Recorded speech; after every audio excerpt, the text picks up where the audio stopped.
Let me ask you something. Is that him over there? In the corner? In the corner? Yeah. Yeah, that's him. So you have a really nice father and you love him. Not a father, but the dad.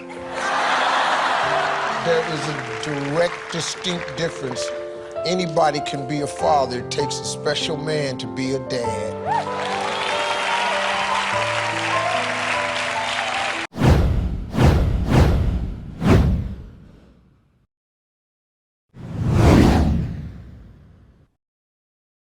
Assalamualaikum warahmatullahi wabarakatuh. Ada perbedaan besar antara istilah father dengan dad dalam bahasa Inggris. Itu menurut Pak Dr. Richard Horowitz. Ya, saya buat konten ini gara-gara melihat video yang sangat menurut saya menarik. Saya lalu meneliti apakah benar ada perbedaan antara father dengan dad dari segi kemudian istilah dalam konteks budaya mereka. Saya tidak tahu padanannya dalam bahasa Indonesia ya. Ayah dengan bapak ya mungkin tidak terlalu tepat. Oke, kita pakai bahasa aslinya father and dad. Jadi ceritanya ada seorang anak kecil ditanya, ya apakah itu is that your father? Tapi dia kemudian dengan marah lalu mengatakan, no, he is not my father, he is my dad. So you have a really nice father and you love him. Not a father, but the dad. Jadi dia mengatakan bahwa dia bukan father saya tapi dia dad saya, ya. Dan ternyata kata dad itu memiliki makna yang lebih istimewa dengan istilah father. Ya, mungkin dalam konteks yang umum father itu lebih formal sedangkan dad lebih personal, begitu ya. Tapi ada perbedaan lain di situ yang menurut Pak Dr. Richard Horowitz. Ya, istilah father, perbedaan pertama, istilah father itu sebenarnya lebih ke terminologi biologis. Jadi jika seorang laki-laki menghamili istrinya lalu membuat bayi dan bayi itu lahir, maka dia disebut father. Tapi tidak semua father bisa jadi dad. Apa bedanya? Karena dad itu sebenarnya lebih kepada terminologi role atau peran, ya.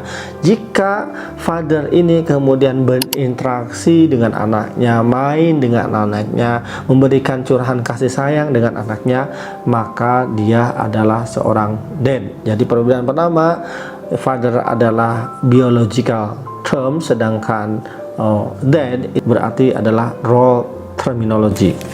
Yang kedua, ya, father itu kemudian bisa hanya sampai yang namanya birth atau kelahiran, maka dia bisa disebut father. Tapi seorang dad, ya, dia bisa disebut dad jika setelah lahir, ya, kemudian mereka memiliki fungsinya tersendiri, bukan hanya sekedar mencari nafkah.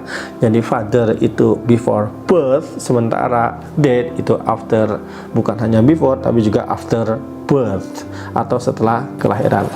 Yang ketiga, father itu punya fungsi physically atau secara fisik, mereka memberikan makanan untuk anaknya, sementara seorang dad juga bukan hanya sekedar fisik tapi juga emotionally. Yang keempat, ada father itu memiliki kesan cold and distance, menjaga jarak dengan anak dan bersifat kaku, ya. Lalu kemudian kalau dad dia warm and attachment, hangat dan lekat dengan anak.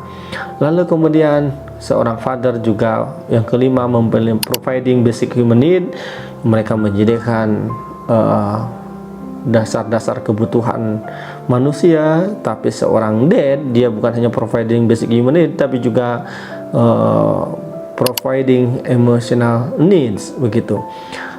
Maka kesimpulannya, not all fathers are dads, ya, dan all dads, of course there are fathers.